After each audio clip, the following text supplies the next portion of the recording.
in how sound can inspire the world around us and how we connect sound to other aspects of our lives. And that's where the terraces come in. This would be a great place to have sound out there for visitors to experience, connecting Still's work with the music pieces that I've made, along with sort of renovated, revamped garden spaces as a multi-sensory experience. The sound installations out on the terraces have many components, but some of their works are classical pieces that I've written about Clyfford Still. One of the pieces has his journal writings that I've then set to music, and another piece has his dictaphone recordings made into kind of a sound collage.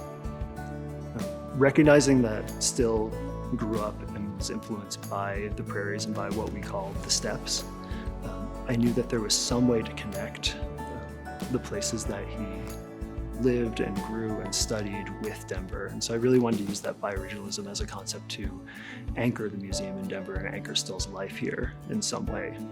I really wanted to make the terraces a transitional space where they're outside, but they're also a part of our city. We can hear the noises from traffic, we can hear people walking outside. How could that be a bridge in between our world outside and then the work in the museum?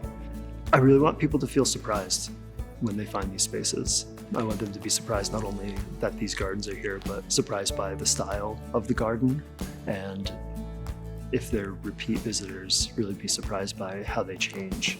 The design is never static, so I really want people to find some sort of joy in that